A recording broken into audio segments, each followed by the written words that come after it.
Across the world, romantic comedies have seduced audiences with many of cinema's most memorable moments. Oh, yes! From the wildly provocative When Harry Met Sally... Yes!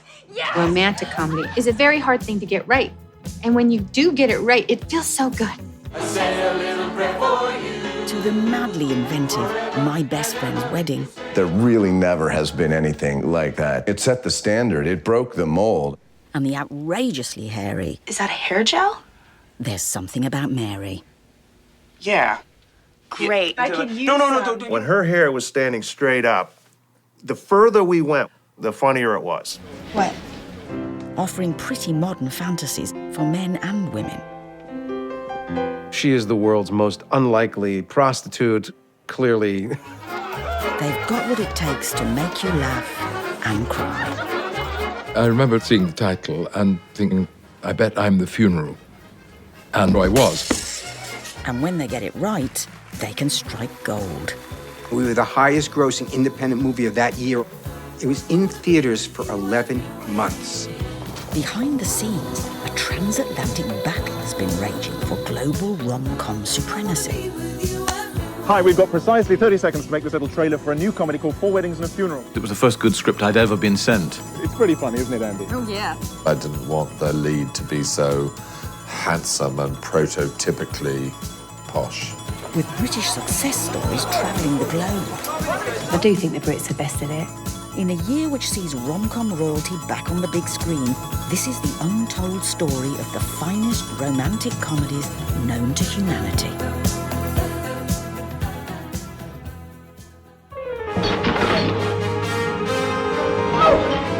Romance and comedy have been a happy couple ever since Britain shipped Cary Grant across the Atlantic. It had to be you. Half a century after films like Bringing Up Baby gave birth to the genre, a Manhattan movie was to reinvent the rom-com for the modern age.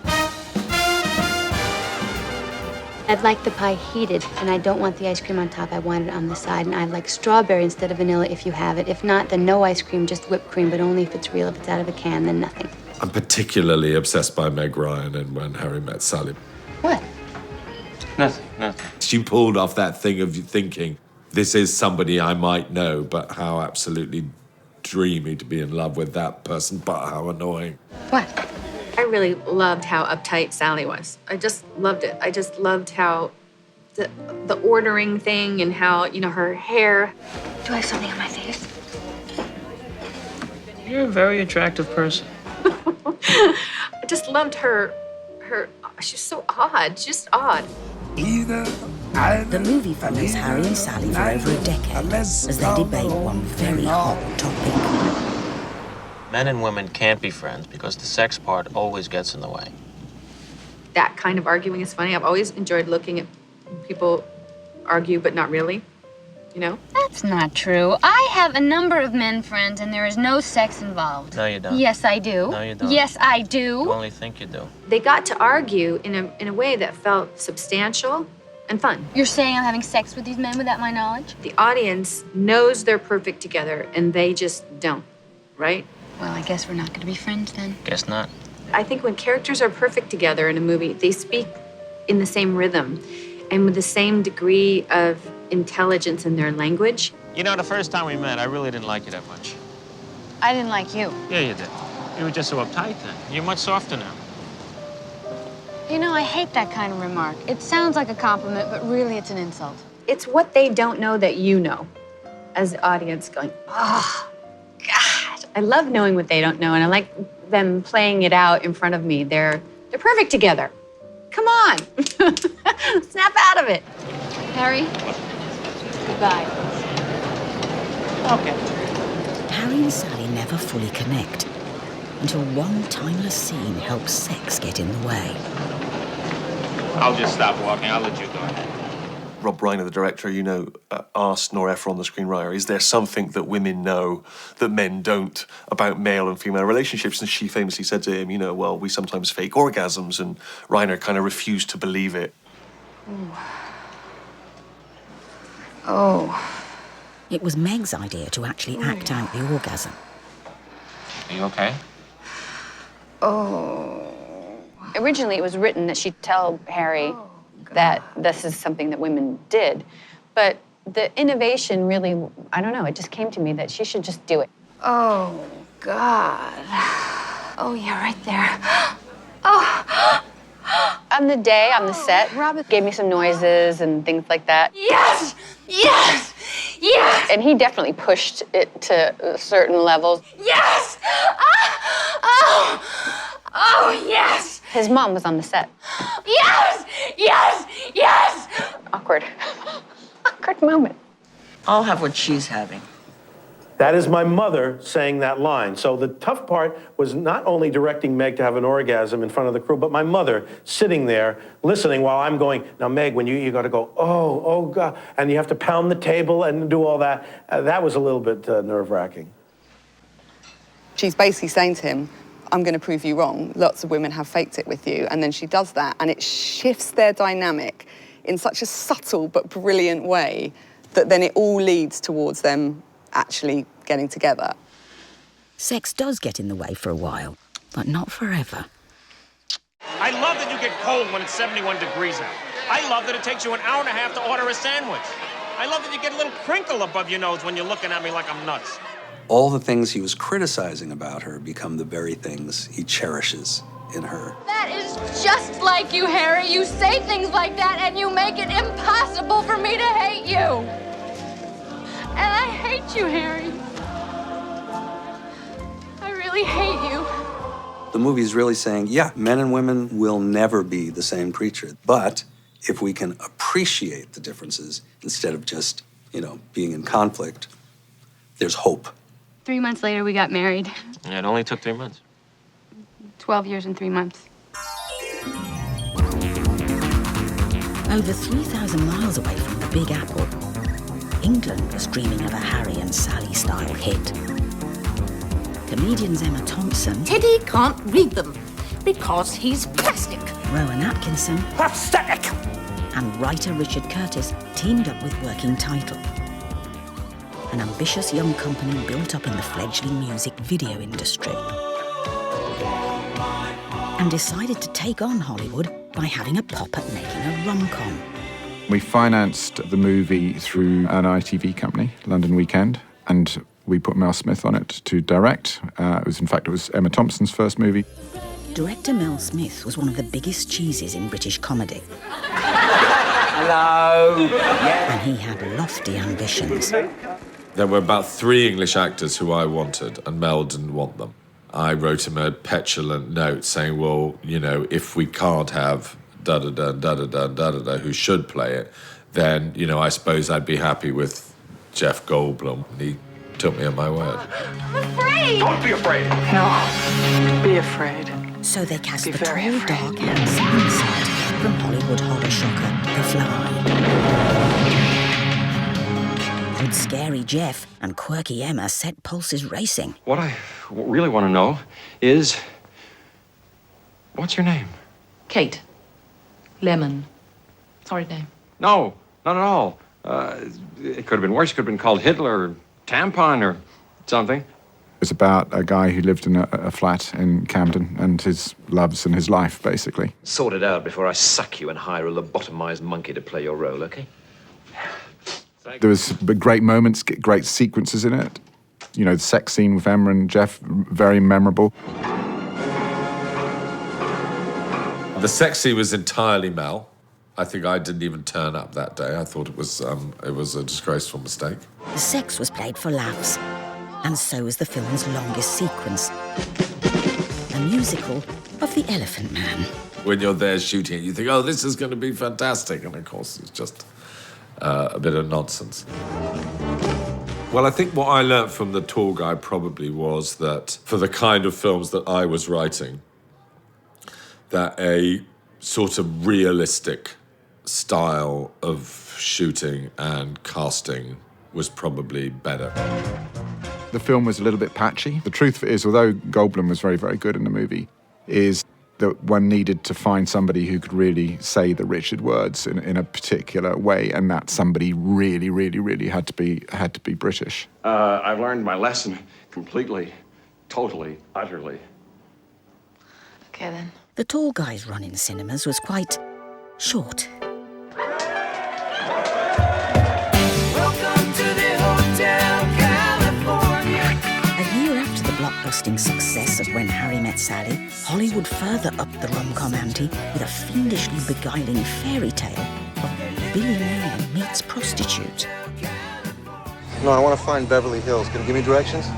Sure. For $5. Julia Roberts' sense of radiance and joy, amazing in that film. And Richard Gere was for years my favourite actor in the world. The improbably cast hustler also hooked the attention of Having the a nice film's time, Vivian? villain. Yeah, I'm having a great time. Listen, maybe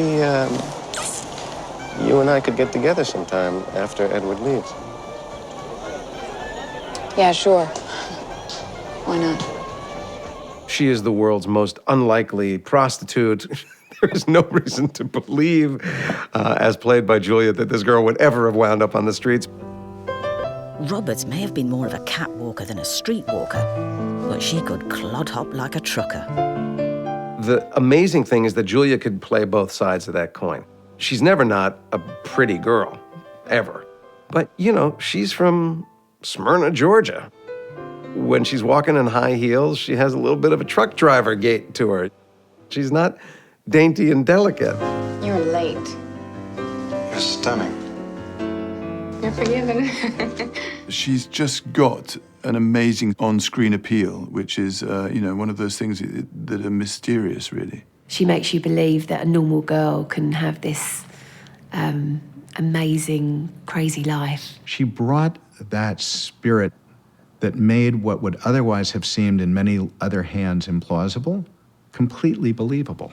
Holy shit! But often, Roberts was acting by accident. A lot of the pivotal, memorable moments of Pretty Woman were discovered at the moments of shooting it. They weren't necessarily scripted. As they're preparing to go to the opera, and Richard presents her with this beautiful pearl necklace, and she's reaching for the box. That was, to her mind, a rehearsal. She didn't know the camera was running.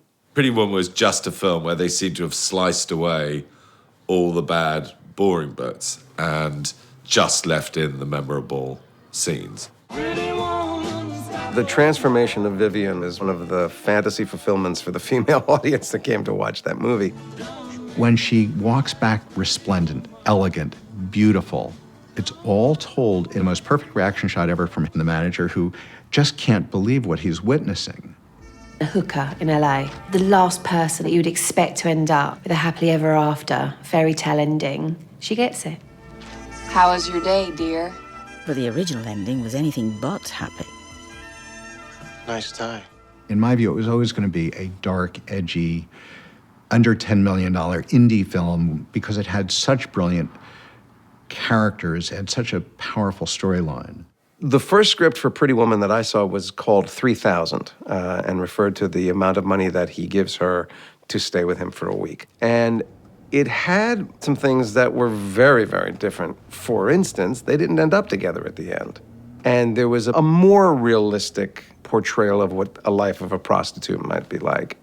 She was a black hooker, did not get the guy in the end, and it was actually a very downbeat kind of a movie. I remember being at the wrap party with Richard and Julia and Hector and going, who knows?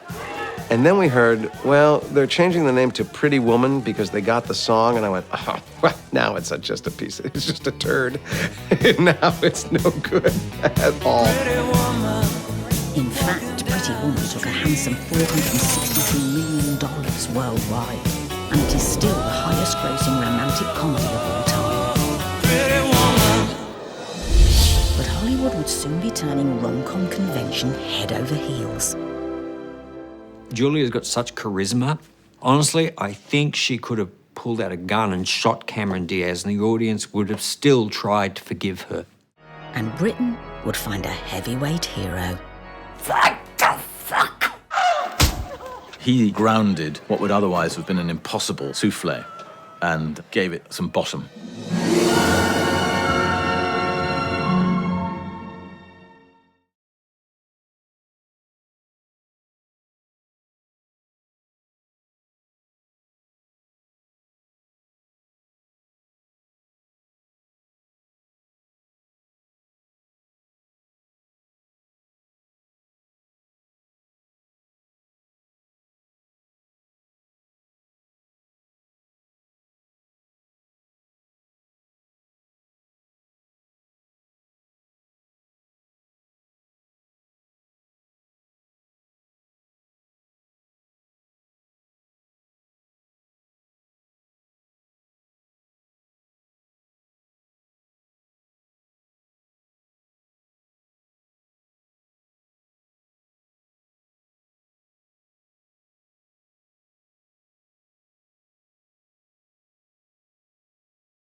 need three things: a meet, a lose, and a get.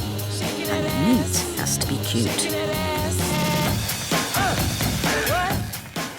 So you've got number one, a cute meet. The moment that your leading man and your leading lady meet in a interesting fashion.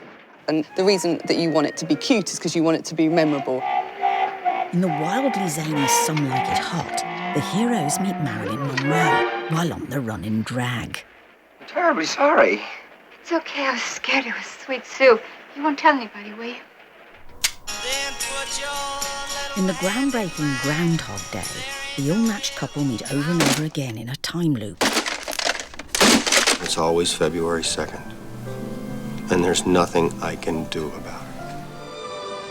But the most unforgettable meet in Hollywood history was in 1993's Sleepless in Seattle. It's you. It's me. My favorite thing about the cute meet in that movie is boy doesn't meet girl until the last 5 minutes. For over an hour and a half, the romantic leads barely appear on screen together. East Coast reporter Meg Ryan Could it be that you need someone just as much as Jonah does? is smitten by West Coast widower Tom Hanks Yes. after she hears him pour his heart out on the radio. He's so decent, and he's so smart, and he's so fun. And you just want him to get what he wants. You'll meet someone. Right. Move on, right. That's what I'm gonna do. And then in a few months, boom, I'll be fine. I'll just grow a new heart. But it was a struggle to get the cleverly structured film green-lit. Sam, tell me what was so special about your wife. Well, how long is your program? The first person I pitched it to, she said, you know, I love foreplay, but I can't handle 90 minutes of it. You can't tell a love story where the people don't meet. It just meant that we were supposed to be together, that's all. And I knew it. And I knew it the very first time I touched her. But I knew that the audience was going to play Cupid, and that's what I was going to have going for me. I read the script, and I was crying at the end. I mean, it was emotional, and you know, I'm a hopeless romantic myself, and I just loved what it spoke about. You know, fate, people fated to come together. The two stars may spend most of the movie thousands of miles apart, but ingenious filmmaking helps convince us they're cut out for each other. In that movie universe, you know, there's enough cuts directly between Tom and I to make this fictitious togetherness. I was never really with Tom. And finally, Meg's character breaks off her engagement for a blind date with destiny on the roof of the Empire State Building. What? Look. What's great is you are just so confident about how great the end is going to be. She feels like she's crazy doing this. But something's going on in the ether, and events are conspiring perfectly. You'll meet the guy at the top of the Empire State Building exactly when you should meet him. It's a beautiful, it's a magical idea. I left her by the telescopes. You felt that you knew that everything was going to be great because these people deserved each other. Shall we? She takes his hand, and that's the end of the movie. It's very corny and it's very romantic, but I think we all want to believe that that's possible. After Sleepless bagged $228 million, Hollywood seemed destined to rule the rom-com universe. The London film company working title were about to prove that Britain had got talent too.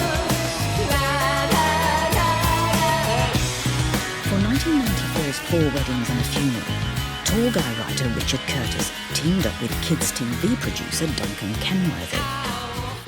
I'd worked for several years for Jim Henson and the Muppets. I got to know Richard when I'd come back from the Middle East, where I produced an Arabic Sesame Street.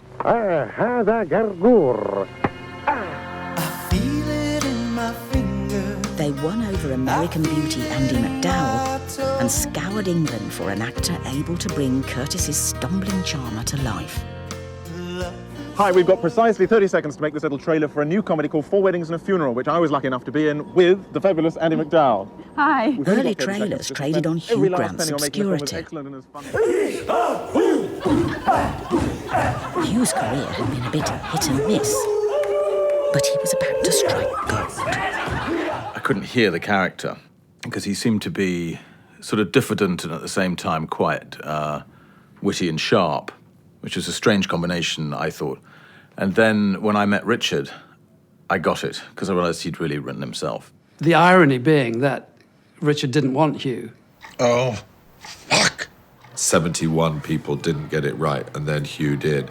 And I was very distressed because I didn't want the lead to be so handsome and prototypically posh. Fuck! I kept saying he won't be right, it'll ruin the film. Seriously? And then when we had the final vote, I voted against him, yeah. I was wrong. Thank God they were right. Wow.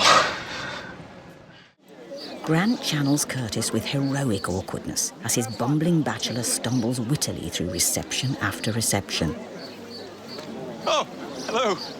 Hi. On that movie, we found the guy who could absolutely make Richard's words come alive.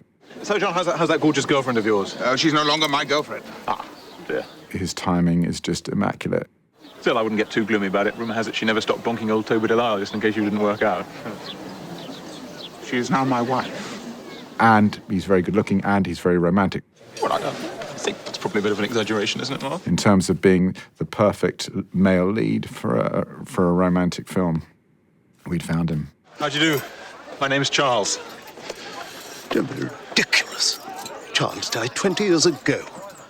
It was the first good script I'd ever been sent in maybe 15 years of acting. And I thought it was a mistake and they sent it to the wrong person or something. Because that had happened before. With a huge ensemble cast, endless crowd scenes and a tricky, bittersweet tone, the director couldn't be any old comedian. Cut. Very good. Thank you. So they went for serious drama king, Mike Newell. Richard was a crazy writer, a force of nature, and he'd written Blackadder. That was enough for me. Mike decided to keep it real. That was his great genius in Four Weddings. He thought that the script was funny enough, and all it needed was reality. He kept saying, mean it, come on, mean it. That's it. He grounded what would otherwise have been an impossible souffle and gave it some bottom. Action! By Hollywood standards, the £2 million budget barely stretched to 4 barbecues and a kebab. We frequently would get to the end of a day, and there was still 2 pages to shoot, and there was half an hour left. The pressure was all on Mike to deliver. Every now and then, well, actually, almost every day, he would explode. What the fuck? It's like a summer storm, which passes, and then everybody's a bit sober for about 20 seconds after it, and then life goes on as before. Once I've done it, once I've kicked a gravestone, we can get on with our work. While the director was busy kicking gravestones, Simon Callow's Gay Gareth was about to kick the bucket. I remember seeing the title and thinking, I bet I'm the funeral. And I was. Gareth dies of Scottish dancing, and it nearly killed me. If you think of all of the great romantic comedies, it's the mix of romance and sadness. It opens those sort of receptors through laughing, and then you make them cry. The stars are not wanted now. Put out everyone. Pack up the moon and dismantle the sun. Pour away the ocean and sweep up the wood. For nothing now can ever come to any good. Richard took a Shakespearean gamble by putting a death right at the centre of the film, which could have, cast a real dark shadow over the film. But he had the courage to let it really happen and establish it, and then build back up again to the life-celebrating nature of comedy.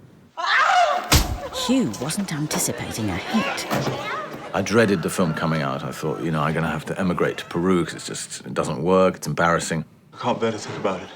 But the working title movie worked its magic at the box office, taking $346 million and becoming the highest-grossing film in British history. What Four Weddings did for working title Hello. is that it began to set it ahead of the pack. It was the beginning of a very good run, actually, for the company. Hugh's transatlantic tryst gave British film an irresistible impetus. And instead of, you've got an audition for Jilly Cooper's Riders with Anglia Television, there'd be messages saying, you know, X or Y wants to pay you $1 million to do some film. It was very odd. Britain was standing proud, but we were about to be ambushed from down under.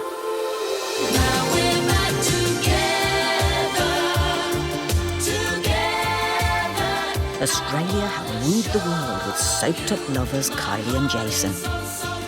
And in 1994, an eccentric Aussie writer-director, known only for his work on outback teledramas, Flying Doctors, won global hearts with the shamelessly unglamorous Muriel's Wedding. Starring Toni Collette as an unemployed fraudster obsessed with weddings and ABBA. Her romantic struggles reflected the director's deep career disappointment. Muriel's Wedding was my, last-ditch attempt. So that's why it was about failure, because that was something that I knew a lot about. We couldn't get anybody anywhere in the world to put money into the screenplay. Who is going to be interested in a film about an unattractive, overweight Australian loser who shoplifts? Muriel would not belong in 4 Weddings and a Funeral. Hugh Grant would not be falling in love with Muriel. The key scene is the sequence where Muriel performs Waterloo with her friend Rhonda. They're dressed as Anna and Frida from ABBA, and Muriel is just poured into this white satin jumpsuit. When I made the film, ABBA were considered embarrassing, uncool. They had become a bit of a joke, but I loved them, and that's why I thought they should be Muriel's music. I think that Muriel's Wedding opened the door eventually to Mamma Mia. I think when Benny and Bjorn saw the film, they went, ABBA, musical, kind of works. Muriel's Wedding was a no-budget blockbuster, taking $58 million and launching P.J. Hogan into the rom-com stratosphere. His Hollywood debut was 1997's equally subversive My Best Friend's Wedding. I dreamt that some psychopath was trying to break the two of you up. It was a twisted tale of romantic sabotage and unrequited love, with a stellar cast. Wishing and hoping. It really appealed to me, mainly because it was a romantic comedy where the main character didn't get the guy. It had an unhappy ending. I just thought, wow, this is amazing. They're going to let us do this? Hello. You've been enrolled in the Obscene Caller of the Month Club. Hey, beautiful. The film starts with Julia Roberts losing the love of her life to another woman. Jules, we're getting married this Sunday. Hello? What? Hello? I'm the best friend in My Best Friend's Wedding. My friend's played by Julia Roberts, and I'm about to marry Cameron Diaz, remember? Yeah. Roberts tries to sabotage his big day by making him jealous with a fake fiancé. George likes to pretend that he's gay.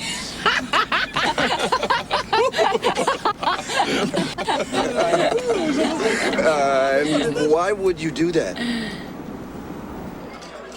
Everett and P.J. Hogan created one of the most excruciatingly enduring scenes in rom-com history. It's a scene that's really about the phoniness of this romantic relationship that Julia's character is pretending that she's in. I first met Julianne in a mental institution. We all started getting on very well, and then everyone starts showing off, and I was showing off more than everyone else probably, and so and PJ liked a bit of improvisation. The moment I wake up, before I put on my makeup, I'll say a little prayer for you. PJ is a fascinating character, very, very funny. He's got an amazing imagination. Well, PJ is the most peculiar and wonderful man. He brought all of his wild antics and his unusual personality and his incredible creative enthusiasm. There really never has been anything like that Lobster Bake-Off restaurant family sing-along. It set the standard. It broke the mold. My Best Friend's Wedding took a genre that is often tired and added all these wonderful ideas and tones to it. It's almost a musical. And there's a sense of whimsy in that film that is so infectious and joyful. And at the same time, that whole movie is being told through Julia's character is in despair every moment, absolute despair. You go, how do you get a romantic comedy out of that? And they did. Got a minute? In a traditional romantic comedy, the Julia Roberts character would have been the villain. And the stroke of brilliance was seeing the story from her point of view. Let's have the evil villain be our empathetic lead. This is by far the dumbest thing I've ever done in my entire life. But I think it was quite brave of Julia to take that role and play the villainess. Choose me. Marry me. There's only one reason that worked, and because it's Julia. I mean, she just really is able to win you over even at her worst. The character does a lot of terrible things, but Julia's got such charisma. The camera loves her, the audience loves her. Honestly, I think she could have pulled out a gun and shot Cameron Diaz, and the audience would have still tried to forgive her. In a rom-com first, the movie ends with the leading lady watching her lover leave with someone else. The girl not getting the guy is the real clincher. But when we finished shooting it, the studio had got cold feet about Julia Roberts ending up alone. You just can't leave her lonely at the end of the movie.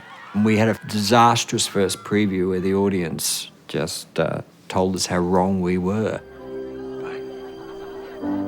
So there was like panic. What do we do? She can't get the guy. That poor girl. You feel so much for what she's not getting. And she plays it so beautifully, but it really has almost a melancholy to it, or bittersweet. Hello, George. P.J. Hogan's solution was as radical as the problem. Suddenly, the crowds part. And there he is. In a new scene, she wins a new best friend, her gay fake fiancé. Next preview, our scores were very high, like it was a completely different film. And we really only changed the ending. This romance was actually two best friends making each other happy, consoling each other because love's let them down again. But Julia was about to find love in London. Oh, shit!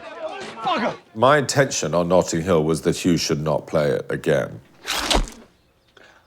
And a new breed of rom-com was about to catch America by surprise. That's comic writing at its best. We got a bleeder!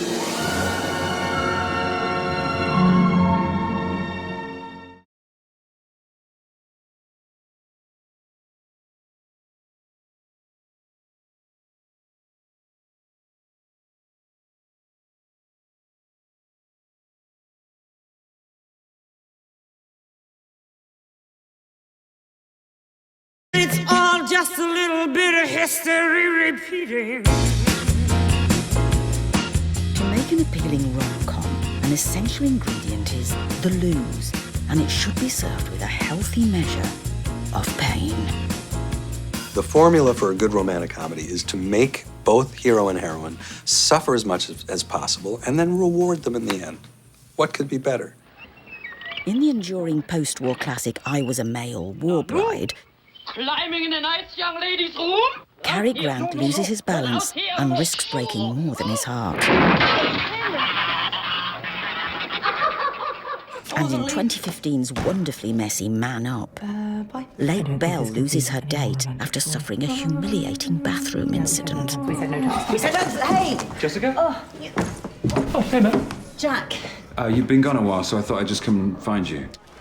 And Ben Stiller's smitten student certainly suffers a painful loss in 1998's There's Something About Mary.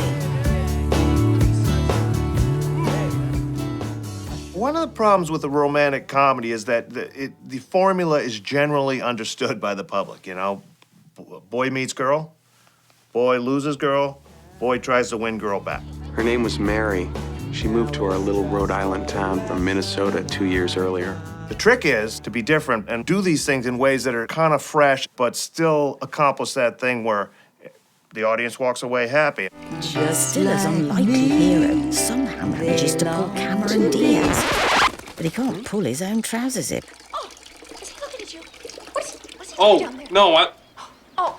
There's something about Mary is very smart in that it manages to get you on the side of the Ben Stiller character early on. Shit!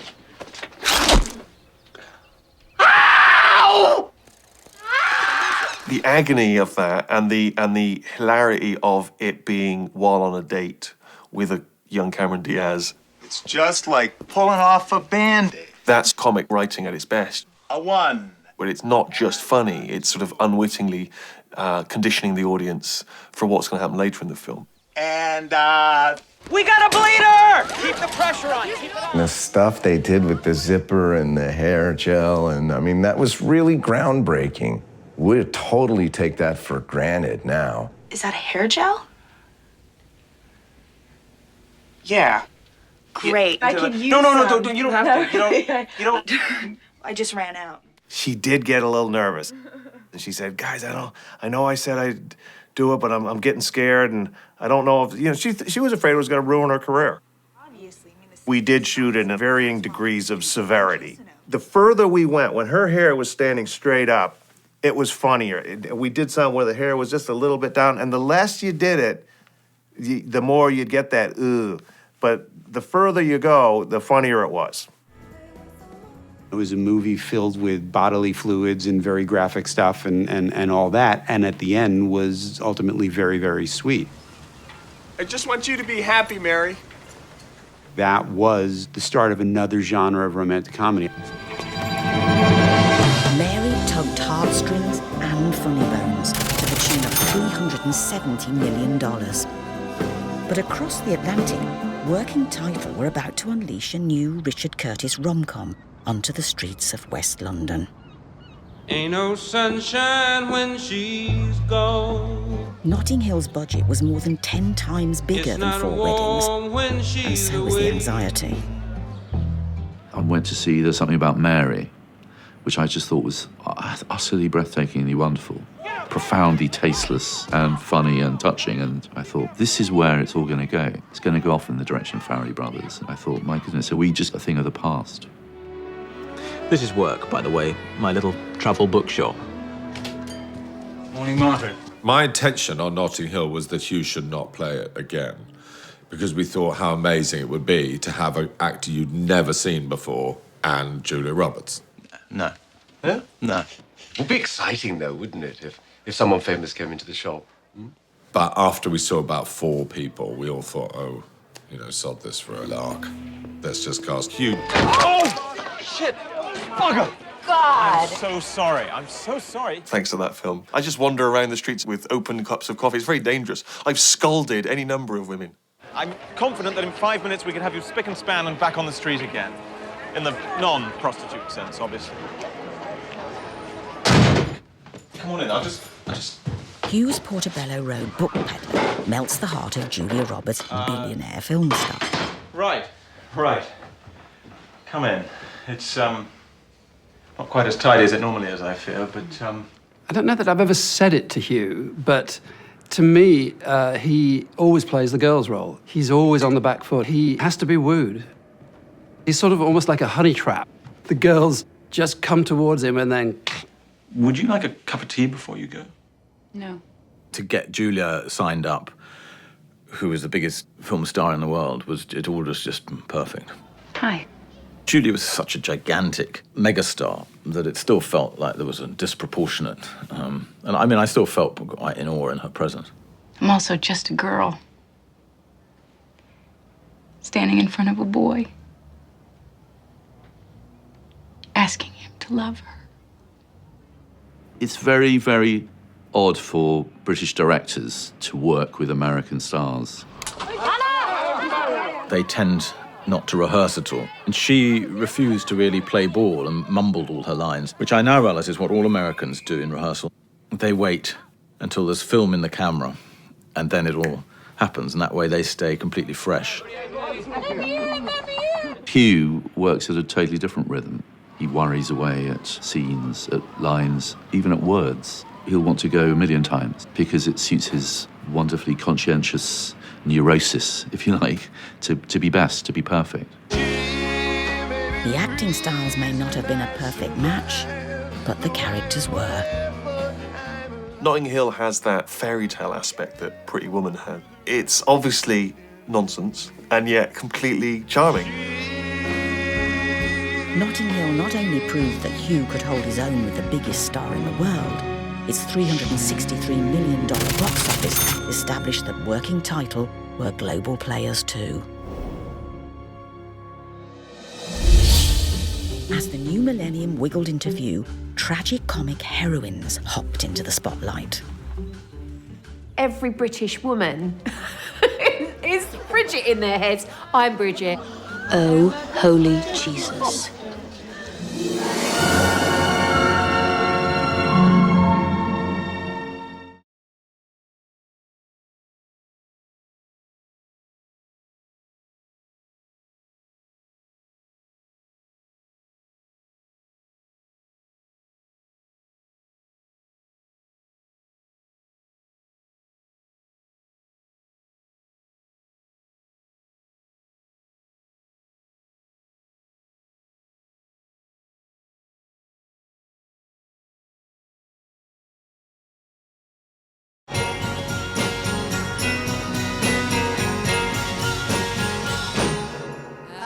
After the meet and the lose, no self-respecting rom-com is complete without the get.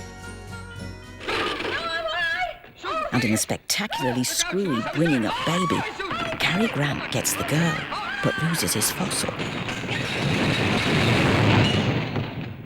In Billy Wilder's darkly touching The Apartment, Jack Lemmon gets Shirley MacLaine. Did you hear what I said, Miss Kubelik? I absolutely adore you. But she is no romantic. Shut up and deal. And classically, the girl never gets the boy before they have rubbed up against each other with plenty of pride and prejudice. Jane Austen understood something that very few people had clocked, which is that sexual desire is based on friction and misunderstanding. I love you. I never wish to be parted from you from this day on. Jane Austen has created this very simple, beautifully realized package. This wonderful triangle of the seemingly wrong man who turns out to be the right man. You can't go wrong. Working title were about to snatch Austen's love triangle and her haughty hero and plonk them both into the 21st century. Have you met Miss Jones? In 2001, Helen Fielding's best-selling book was adapted into a hit film, and one of the writers was Richard Curtis. It was based on Pride and Prejudice anyway, which is a very good book and a very good film. So, in a funny way, the backbone of the book was already a great romantic comedy, and then Helen wrote amazing stuff all the way through it. But I think the story was there. The first thing I did was suggest there should be a fight. I should have done this years ago. Done what? This. Oh! Fuck me, that hurt. I said you can't not have the two guys meet, and if they do meet, they should definitely fight. In my films, Hugh's been a young man at lots of weddings, a disappointed, divorced man, and in this one, an absolute bastard, which is, of course, the one that he had to do least acting for.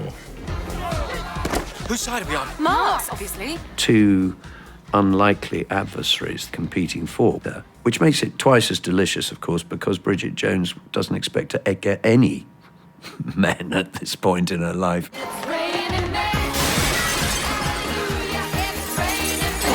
Yeah, he's just about the only actor I really like in the whole world as a human being. And I was very rude about him in a DVD commentary.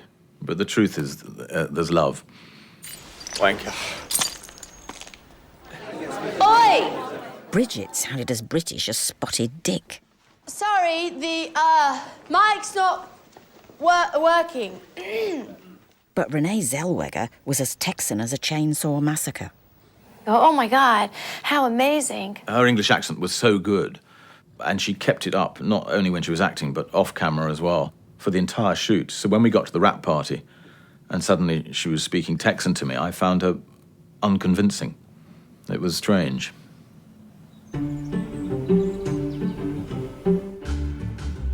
Getting Renee to play Bridget was the riskiest thing that we'd ever done.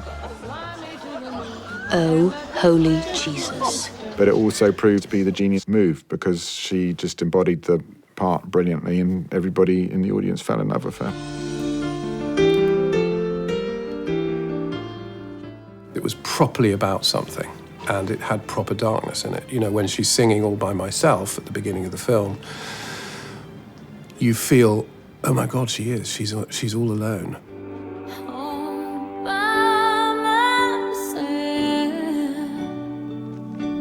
Don't wanna be all by myself anymore.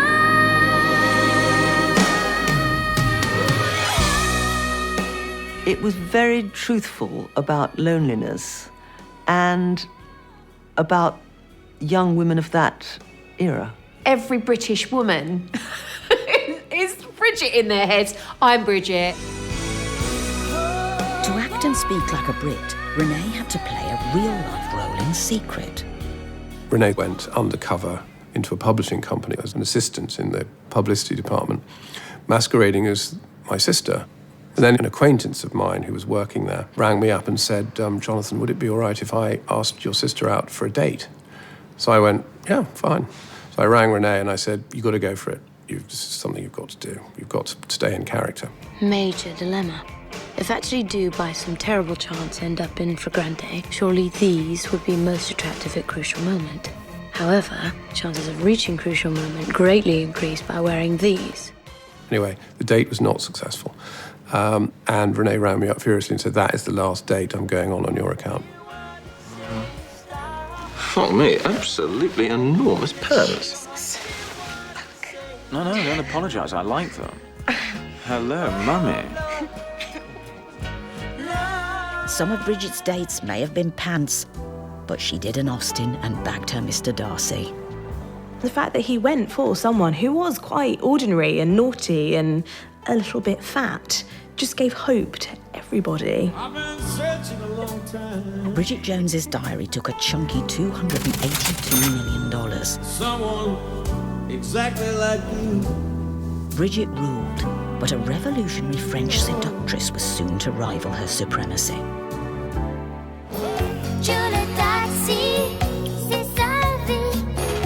2001 didn't just bring us Bridget, it gave us Amélie, a Parisian rom-com starring Audrey Tautou. It was directed by Jean-Pierre Jeunet, who'd just come off Alien Resurrection and fancied something cheerier. It was so heavy to make Aliens, the big budget, the pressure of the money. I needed to refine the freedom and the lightness of the France, because in France everybody is able to make everything, you know. Amélie is a painfully shy and wildly imaginative Parisian who falls for a stranger, strangely obsessed with photo booths. Ce garçon qui farfouille sur le photomaton s'appelle Nino Quincampoix. The film wasn't just in French, it was artier than a Monet. It's so visually innovative. It's got such marvelous imaginative inventions from start to finish. It's a ceaselessly visual movie. Psst, psst. Et tu voudrais savoir plus, eh? Bertrand Blier, the French director, when he saw the film, he said, "In this scene, there is everything you can't make, but it works." So it was a nice compliment. It looked like no other rom-com on earth. It was fascinating and quirky, and I loved the bold colours. We had all these wonderful reds and greens popping out at us. With the lighting, with the dialogues, with the visual effect, it's to put some poetry in the realist story, like a painter. The only predictable thing about the revolutionary French flick is the happy ending. It was in a theater in Provence, and during this scene, the complete silence in the theater. Suddenly, a speaker said, "The owner of the car number blah blah blah has to leave the parking lot." Perfect to kill a movie. Amélie took $173 million, making it the highest-grossing foreign-language film of all time.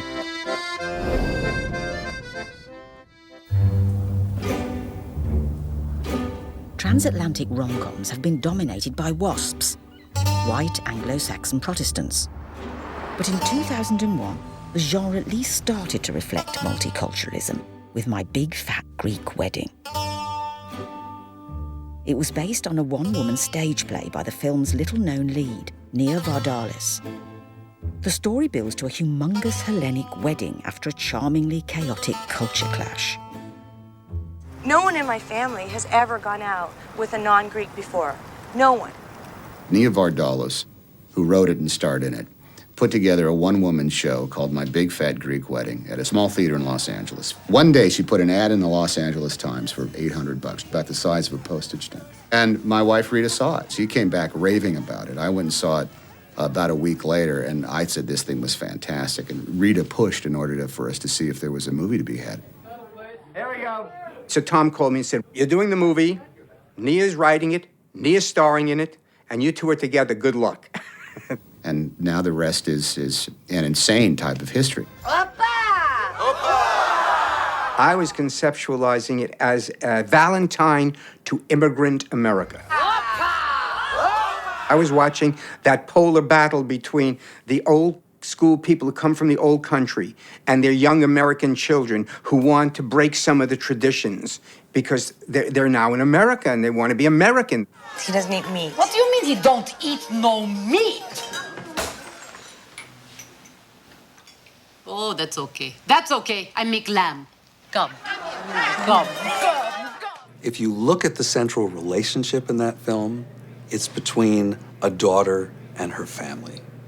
I am the head of this house. Okay, may I please date your daughter? No! People all over could enjoy the scope of it and see their family in it and see their uncles and their aunts and their cousins. I gotta tell you, I've never seen my sister so happy. Oh. If you hurt her, I'll kill you and make it look like an accident.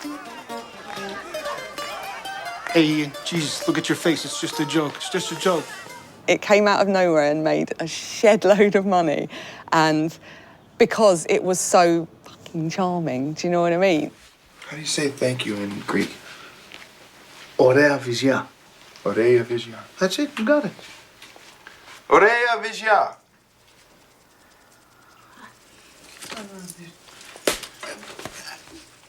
We were the highest grossing independent movie of that year, and the thing kept going. And it was in theaters for 11 months. In theaters, it had to be pulled out of theaters because it was due to come out on DVD the next week. My Big Fat Greek Wedding. The film took a big fat $368 million, more than 70 times its budget. Hugh knew his way around big fat weddings, but did he know his way around a big bad bear? Oh, shit. The bear and I got on quite well, as I recall. My friend had said, "So are you allowed to, French kiss?" And I said, "Well, no." She said, "I dare you." I went, "What?"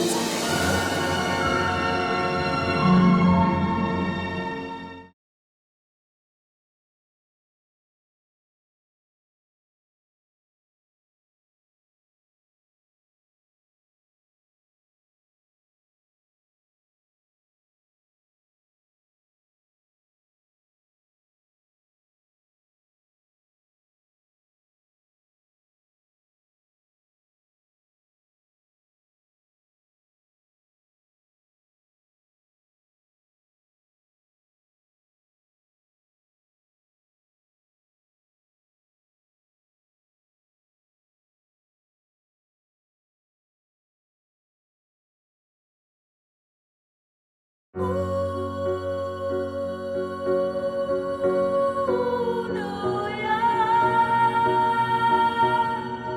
21st century New York was to be the setting for one of rom-com's greatest bromances, between Manhattan maverick Mark Lawrence and Britain's Hugh Grant. Hugh and I are both really whiny, and he's even more depressed and negative than I am. So I strangely get to feel kind of optimistic and buoyant around Hugh, which is an unusual place for me. Ow! Dean, My hair, careful, my careful, hair, that's my my hair. overpriced Ow, my- Italian ow. belt. It all started with a $199 million blockbuster. Howard, join us. We were just brainstorming. 2 weeks' notice kicked off a 14-year collaboration. There's real charm there. He's rather like Richard. They have this rare thing which I don't have, but which I recognize when I see it, which is that they actually like people. And genuinely, it's not fake. And there's a sort of affection there, and it's quite uplifting. He likes to be seduced. Fortunately for me, I'm very seductive. Hugh played a property tycoon with big ties and even bigger friends. Wade! Trump? Yes. Donald is in the movie, and that was an experience. I hear Kelson finally dumped you. Not exactly, no. We just came to a mutual understanding that she couldn't bear me for another second, that's all. He went out to do his scene with Hugh, and he forgot his line, and he yelled, "Cut." So who's the new chief counsel? If she's any good, I'm going to steal her away. He was playing Donald Trump. He's excellent at it. Let me be the judge of that. All right. Not intimidated? I can't say we've really kept up since then. Mark and Hugh's harmonious relationship continued in the $146 million hit Music and Lyrics, with Hugh fronting as a faded pop star.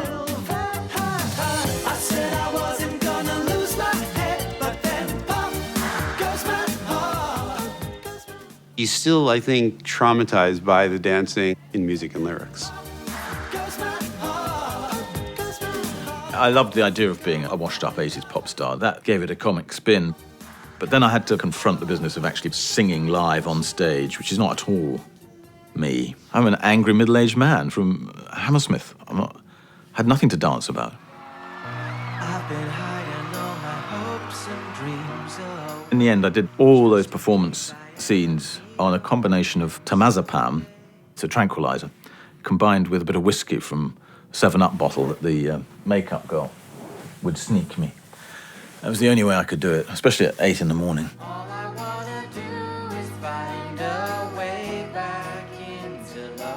Hugh is one of the most underrated actors in film.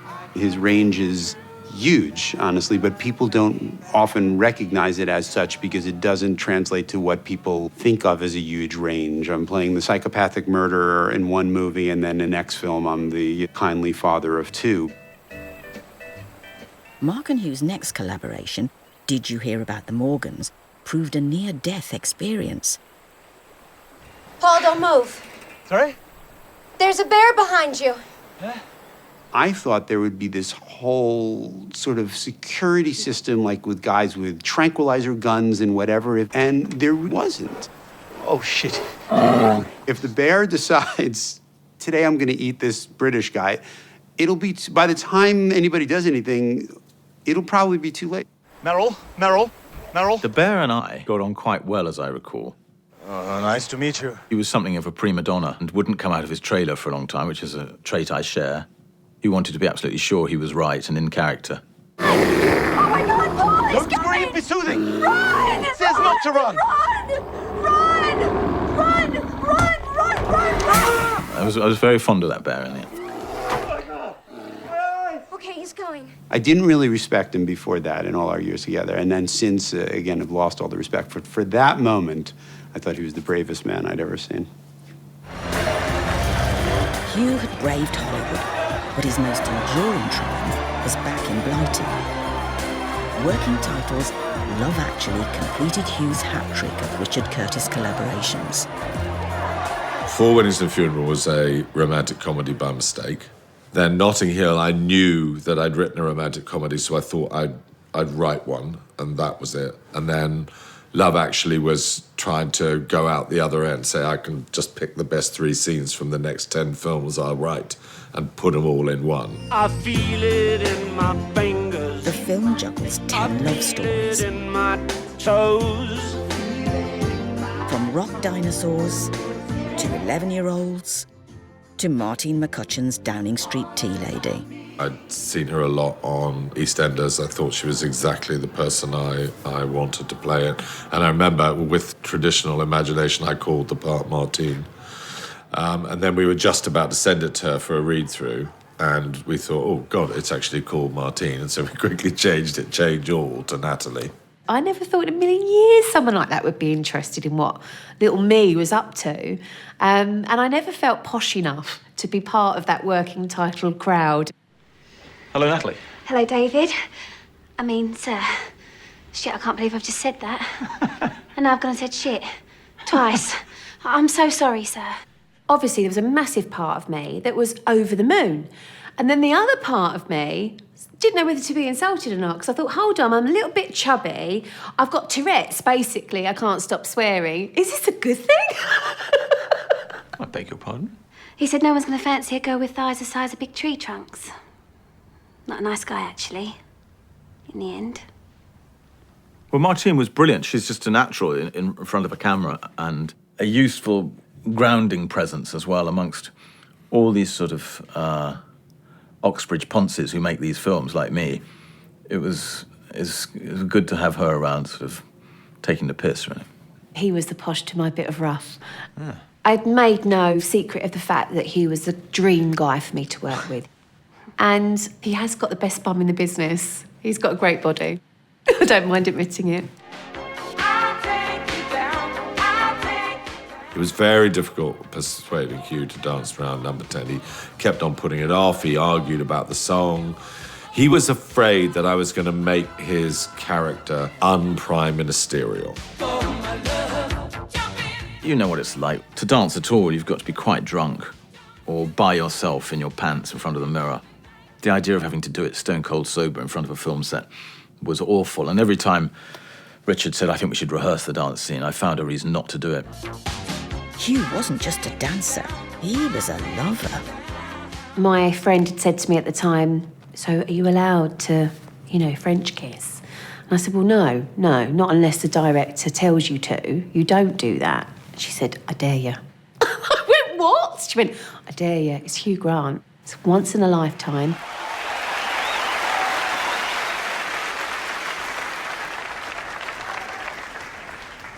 I didn't need to do the dare. So not quite as secret as we'd hoped. What do we do now? Smile. Little bow. Martine wasn't the only actor in Love Actually to be making their debut as a romantic lead. Truth is, actually, I'm in love. Sorry? I didn't really think about it an awful lot. You're a bit young to be in love. No. Oh, okay. I never intended it to be funny or cute or anything like that. I was completely oblivious to that. Lovesick Sam drums up an idea of how to win the heart of Joanna, the 11-year-old object of his affection.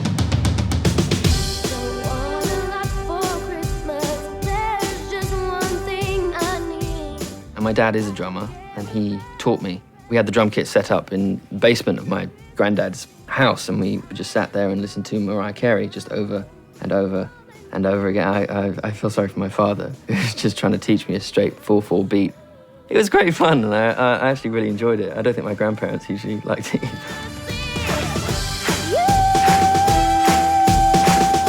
I have to say, I love Love Actually. It's so sugary, but you love that. It's like vanilla ice cream with chocolate and with almonds on the top. You can't resist. It's good. And yes, it's very sugary, very easy, but it's so good. And I love to rewatch this film every year. If you can't say it at Christmas, when can you, eh? I'm actually yours, with love. You're Natalie. I've known the biggest, butchest grown men come up to me and say I sobbed my heart out at Love Actually. It's become like a modern day It's a Wonderful Life. It makes you think about what matters. Is Natalie here? Oh, where the fuck is my fucking coat? What an honour. Oh, hello. Hello. And it makes you immortal forever. It's lovely. Soon, rom-com was to go com-rom. I don't think there's a creature on this planet that is potentially more romantic than a teenage boy. In intention, anyway, and certainly not in delivery. That's always been the problem.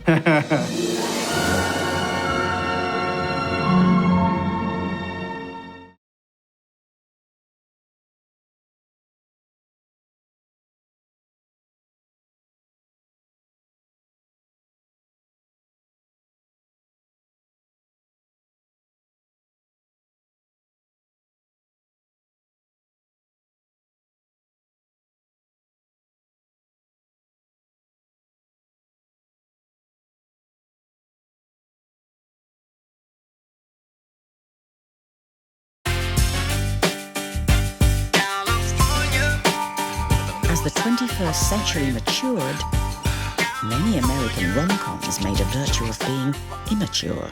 My balls are shaved, my pubes are trimmed, I'm ready to fucking rock this shit. Films like the sublimely childish Knocked Up wooed men and women alike. I'm pregnant.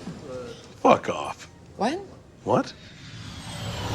And under their influence, British writers Damon Beasley and Ian Morris were inspired to transform their cult E4 comedy series, The In-Betweeners, into a big screen rom-com. We wanted to try and write a sort of almost American-style comedy film. Pay homage to those influences and wrap it up in a very British story. Right, so the plan is get to the apartment, unpack, get some sleep, and then head out fresh tomorrow. First stop, the Minoan Palace at Knossos. Have you come on a lad's holiday by mistake? We haven't come halfway around the world to look at some boring fucking Greek ruins. Yeah, you can see that shit anywhere. Look, we get there, drop the bags off, and then go straight out and get spasticated. Simples. The four desperate teenagers attempt to find sun, booze and romance on a lad's holiday in Greece.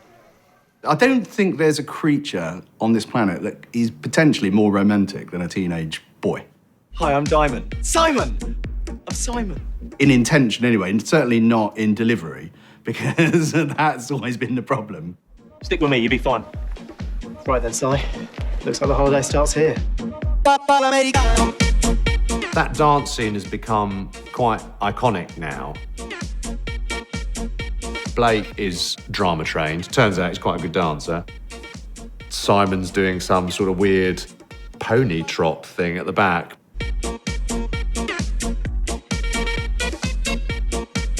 Sorry, do you mind if I come and talk to you? Because you look nice, and frankly, that's just humiliating for everyone involved. The boys luck out when they meet their ideal dates. Oh, Alison! But can they follow through? We looked at that group of girls and thought, why would they go for these boys and why would these boys go for them? Can I get a girl into bed for sex just by making her laugh? Of course you can. Wow. Great. If she's a clinical moron. Realistically, to find Will Mackenzie attractive, you'd probably have to have a fairly good sense of humour. How about instead of having sex with you in a year, I have sex with you all year? What? It's a one-time offer. To confirm, do you mean like a girlfriend or like a prostitute? The film climaxes with one of the grandest and most life-threatening gestures in the annals of rom-com. We're kind of thinking about a big holiday film and, you know, romantic sort of tropes and ideas, and we're just like the sort of guy doing something big to save the girl. And then we're like, well, what could you do on one of those lads' holidays that people would believe? Is it a bit far? Nah, bollocks. You can see the shore. I've swum further than that underwater. Do it! Just swim there and show her what she means to you and then kiss her. On the fanny. Jay! Sorry, darling. We want it to be driven by a romantic story about this chase to get the girl, and literally the first scene that we'd even thought of was the last scene.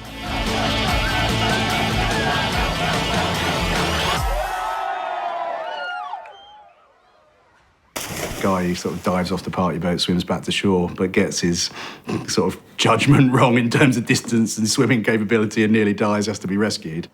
I think he might be drowning. Obviously, Joe Thomas did an amazing job of constantly diving off a boat in his pants into freezing cold water. I mean, we could have used a stuntman, really. Loser British teens proved box office winners, Simon. taking $88 million. think I've shit myself. Romance wasn't what it was. Divorce rates were at 50%, and even rom-com heroes' working title were willing to let a skeptic spoil the honeymoon. In 2013, their comically subversive I Give It a Year climaxed with a divorce proposal. Natasha Moss, will you divorce me? Yes. Yes. Yes, I will. I absolutely will. That's so amazing. The film's writer-director was Dan Mazer, Oscar-nominated producer of Borat. Borat had a romance in there. You know, Borat was chasing Pamela Anderson. Will you marry me? No thanks. No, agreement not necessary.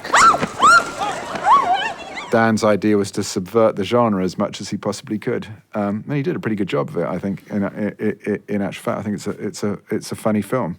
Were there terrible sexual problems? Does he have tremendously niche desires? Did he want to touch you here?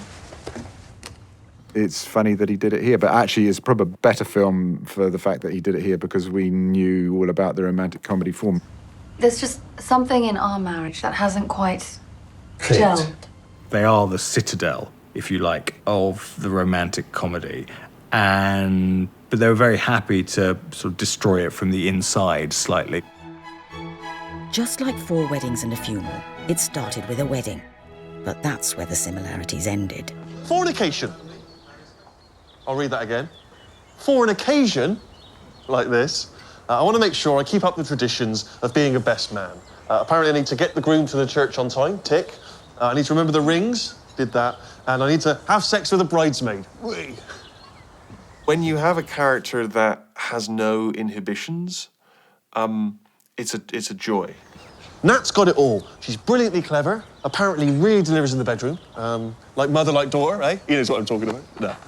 And I don't know about you, but I feel she could easily be a model. I think we'll agree, if it wasn't for her nose. You can be surrounded by actors and insult them for real, and pretend it was the character. Seriously, Nat, you're a real 8 out of 10, love. I mean that sincerely. When else do you get to do that in life? I didn't actually think you'd make it past the honeymoon, honestly. I thought you'd fuck a Moroccan. It's now almost 30 years since Harry Met Sally, and from London to LA, New York to Paris, our transatlantic love affair with romantic comedies is stronger than ever before.